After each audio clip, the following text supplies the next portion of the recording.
तीन लोक नवखंड में गुरु से बड़ा न कोय, करता करे न कर सके गुरु करे सोई होए।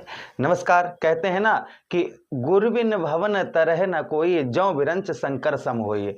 अर्थात गुरु के बिना कोई भी इस संसार में तर नहीं सकता है। विस्तार पूर्वक अच्छी तरीके से हम चर्चा करने वाले हैं अपने धनु राशि के दर्शकों के लिए कि देवगुरु बृहस्पति का प्रभाव आपके जीवन पर क्या होगा। यही 11 मार्च से आपके ठीक 7वें भाव पर, आपके दाम्पत्य वैवाहिक जीवन तथा व्यवसाय भाव पर देवगुरु बृहस्पति वक्रीय से मार्गीय अवस्था में हो रहे हैं। एक एक बात की हम विस्तार पूर्वक अच्छी तरीके से अपने चर्चा करेंगे धनु राशि के दर्शकों के लिए। चलिए प्रोग्राम को प्रारंभ करते हैं और आपको समझाने का प्रयास करते हैं। सबसे पहली चीज, नीचे कमेंट बॉक्स में जय गोमैया अवश्य लिख दीजिएगा और प्यारा सा एक लाइक कर दीजिएगा। देवगुरु बृहस्पति का जो पहला प्रभाव आपको 11 मार्च से आपको देखने को मिलेगा, क्योंकि देवगुरु बृहस्पति की उल्टी चाल थी, अब यहां पर सीधी चाल चलना देवगुरु बृहस्पति प्रारंभ कर देंगे। तो सबसे पहली चीज आपके दाम्पत्य और वैवाहिक जीवन को लेकर, यहां पर आपके दाम्पत्य वैवाहिक जीवन को लेकर जो आपके जीवन पर परेशानियां चल रही थी, यानी कि पति पत्नी के बीच में 36 का आंकड़ा चल रहा था, लड़ाई झगड़े, छोटी छोटी बातों पर आर्ग्यूमेंट, छोटी छोटी बातों पर बहुत ज़्यादा बिस्तर नहीं लगाया बस इसी बात पर लड़ाई हो गई, सब्जी में नमक ज़्यादा पड़ गया इसी बात पर लड़ाई हो गई, बच्चों के कपड़े नहीं धोए इसी बात पर लड़ाई हो गई, आपने कुछ ज़्यादा बोल दिया तो इस बात पर लड़ाई हो गई। तो आप स्त्री हैं या पुरुष हैं, कोई भी हैं, जो आपके दाम्पत्य जीवन में अभी तक जो आपकी परेशानियां आ रही थी किसी भी प्रकार की, कैसी भी, वह आपकी दूर होती हुई नजर आएंगी। सबसे पहली चीज। उसी के साथ ही साथ में जो लोगों को डिवोर्स तक का नंबर आ गया था, यानी कि डिवोर्स होने वाला है या वो समय आ गया है कि कोई गलती नहीं, दोनों तरफ से जो है ना कोई गलतियां नहीं हुई, फिर भी एक ऐसा माहौल बना और डिवोर्स तक का नंबर आ गया, तो संभवतः ही ऐसा डिवोर्स आपका रुकता हुआ नजर आएगा। जो आपके दाम्पत्य वैवाहिक जीवन में जिस तरीके से परेशानियां चल रही थी वह आपकी दूर होती हुई संभवतः ही नजर आएंगी। उसी के साथ ही साथ आगे हम चर्चा करते हैं जो आगे प्रभाव देवगुरु बृहस्पति का और देखने को मिलेगा उन लोगों को जिन लोगों के अच्छे रिश्ते नहीं आ पा रहे थे। अच्छे रिश्ते जो है ना कि रिश्ता तो आ रहे लेकिन अच्छे रिश्ते नहीं आ पा रहे थे, जिसके कारण विवाह से संबंधित अच्छे रिश्ते ना आने का मतलब ये होता है कि हाँ शादी के लिए रेडी हैं, सब कुछ है, रिश्ता आ रहा है, लेकिन जिस तरीके से हमारी योग्यता है वैसी सामने वाले की योग्यता नहीं निकलती है, या फिर वह जो है कहीं ना कहीं धन से रिलेटेड या कोई अन्य चीज या शारीरिक शरीर में, तो इस तरीके से परेशानियां होती हैं। जब अच्छे रिश्ते नहीं आते हैं तो इस तरीके के जब रिश्ते आते हैं तो मन नहीं होता है शादी करने का, और जब अच्छा रिश्ता आता है तो अपने आप ही मन होता है ठीक है ये हमारा जीवन जो है जीवन साथी बनेगा, हमारे जीवन की नैया को पार लगाएगा, हम दोनों लोग जो हैं बहुत ऊंचाइयों पर पहुंचेंगे। ऐसा होता है माहौल जब अच्छे रिश्ते आते हैं।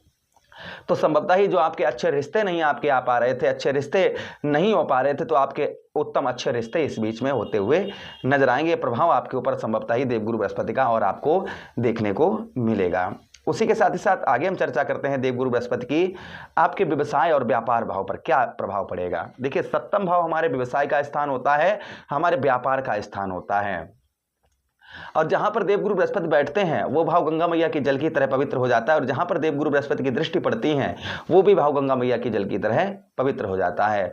तो आपके व्यवसाय और व्यापार से संबंधित जो आपके काफी लंबे समय से आपकी परेशानियां चल रही थी, व्यवसाय आपका उत्तम नहीं चल रहा था, अच्छा नहीं चल रहा था, व्यवसाय से संबंधित व्यवसाय में रुकावटों का सामना करना पड़ रहा था, या एक समय वो आपके जीवन पर चल रहा है कि इस समय मानो कि व्यवसाय बंद होने के कगार पर खड़ा हो, तो आपके व्यवसाय व्यापार क्षेत्र में एक नई ऊर्जा, यानी कि जैसे कहते हैं ना कि पेड़ सूख जाता है फिर उसमें नई पत्तियां निकलती हैं और फिर से पेड़ हरा भरा हो जाता है, उसी प्रकार से आपके व्यवसाय और व्यापार के क्षेत्र में आपका अगर बंद होने के कगार है तो यही 11 मार्च से आपको शुभ फल प्राप्त होते हुए नजर आएंगे। आपके व्यवसाय और व्यापार में उत्तम अच्छी स्थिति यहाँ पर आपके होती हुई नजर आएगी। यह प्रभाव आपके ऊपर संभवतः ही आपको देखने को और आपको मिलेगा।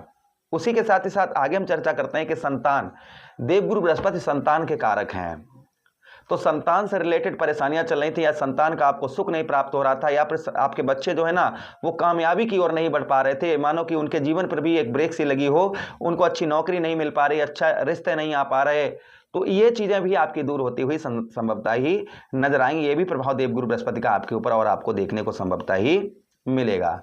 उसी के साथ ही साथ आगे हम चर्चा करते हैं देवगुरु बृहस्पति के जो आगे और प्रभाव देवगुरु बृहस्पति का आपके ऊपर आपको देखने को मिलेगा कि देवगुरु बृहस्पति के पास दृष्टियां भी हैं। पंचम दृष्टि है, सप्तम दृष्टि है और नवम दृष्टि है। पंचम दृष्टि से आपके लाभ स्थान अर्थात आपके सफलता भाव पर दृष्टि पड़ रही है। अभी वक्रीय दृष्टि होने के कारण आपको कुछ भी सफलता प्राप्त नहीं हो पा रही थी, तो यहां पर आपकी जो है ना वो मार्गीय दृष्टि पर आप पड़ेगी 11 मार्च से। तो आपको संभवतः ही जो आप बचत नहीं कर पा रहे थे, कुछ भी आपको कैसी भी बचत नहीं हो पा रही थी, यानी अगर शाम को 500 रुपए कमाए तो सुबह तक पता ही नहीं लगाए हमने शाम को 500 कमाए थे, वो पता नहीं कहां चले गए। उनमें से एक भी हम बचत नहीं कर पाए, 1 रुपए की भी बचत नहीं कर पाए, और ना ही कोई लाभ हमको प्राप्त हो रहा है। कोई भी काम कर रहे हैं, कुछ भी कर रहे हैं जिसमें कोई भी लाभ भी नहीं प्राप्त हो रहा है। तो संभवतः ही मान के चलिएगा कि लाभ भी आपको प्राप्त होता हुआ नजर आएगा और आप बचत भी करते हुए नजर आएंगे। भाई संभवतः ही कि 10 रुपए की चीज अगर 12 रुपए में बिकेगी तो 2 रुपए का लाभ हुआ, वो 2 रुपए 10 रुपए तो आपको मिल ही रहे हैं। 2 रुपए में 1 रुपए आप अपना बचा लेंगे और 1 रुपए खर्च भी हो जाए, जैसे एग्जाम्पल फॉर बता रहे हैं, तो आप अच्छा कर पाएंगे। तो ये प्रभाव आपके ऊपर संभवतः ही आपको देखने को आपको और आपके ऊपर मिलता हुआ नजर आएगा। उसी के साथ ही साथ आगे हम चर्चा करते हैं कि जो भाई बहनों की ओर से आपको कोई हेल्प प्राप्त नहीं हो पा रही थी, उनकी तरफ से कोई भी मदद आपको प्राप्त नहीं हो पा रही थी, तो संभवतः ही आपको जो है परिवार की ओर से आपके रिलेशन उत्तम अच्छे होते हुए नजर आएंगे तथा भाई बहनों की ओर से आपको उत्तम अच्छे लाभ भी मिलते हुए नजर आएंगे, उनकी ओर से आपको सहयोग भी मिलता हुआ नजर आएगा। उसी के साथ ही साथ देवगुरु बृहस्पति की अगली दृष्टि आपके लगन भाव, आपके यश भाव पर, आपके जो है ना ये शरीर का स्थान है, तो शारीरिक कष्ट परेशानी, क्योंकि स्वक्षेत्र आप जो है ना देवगुरु बृहस्पति ही आपके लगने से हैं, तो स्वक्षेत्रीय दृष्टि मार्गीय दृष्टि पड़ेगी, जिससे जो आपको शारीरिक कष्ट परेशानी हो रही थी, शारीरिक पीड़ाएं हो रही थी, शरीर के अंदर कोई रोग, और कवि ने भी कहा है कि पहलो सुख निरोगी काया और दूजो सुख पास हो माया, तीजो सुख पुत्र आज्ञाकारी और चौथो सुख पति व्रता नारी।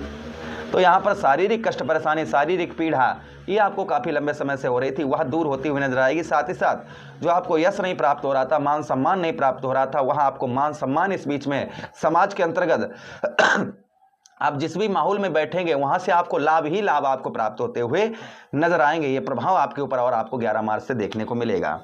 तृतीय भाव पर आपके नवम दृष्टि देवगुरु बृहस्पति, इधर देवगुरु बृहस्पति राहु महाराज देवगुरु बृहस्पति, यहाँ पर राहु भी विद्यमान है आपके, तो यहाँ पर राहु महाराज देवगुरु बृहस्पति को पंचम दृष्टि से देख रहे हैं, इधर नवम दृष्टि से देवगुरु बृहस्पति को राहु महाराज देख रहे हैं, तो दोनों अपनी अपनी ओर खींच रहे हैं। तो यहाँ पर आपका साहस, आपका पराक्रम ये आपका बढ़ता हुआ नजर आएगा, आपके साहस और पराक्रम में वृद्धि होती हुई नजर आएगी, तथा वाणी पर आपके मधुरता आपको देखने को मिलेगी।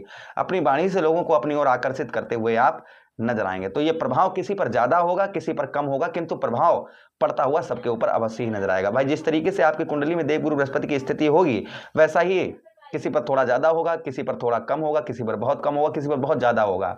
तो जिस तरीके से आपकी कुंडली में देवगुरु बृहस्पति की स्थिति होगी, वैसा ही प्रभाव आपके ऊपर संभवतः ही पड़ता हुआ नजर आएगा। उपाय की बात करें तो विष्णु सहस्त्र नाम का पाठ करें, गुरुवार का व्रत करना शुरू कर दें, भगवान श्री हरि या भगवान श्री कृष्ण का आराधना आप शुरू कर दें। गुरुवार के दिन जो है पीला चंदन का तिलक अवश्य ही लगाएं।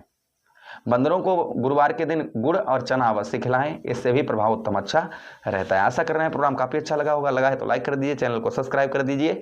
यह प्रोग्राम अपने मित्र यारों के पास शेयर कर दीजिए, हमें आदेश दीजिए। राधे राधे, हरे कृष्णा, प्रणाम।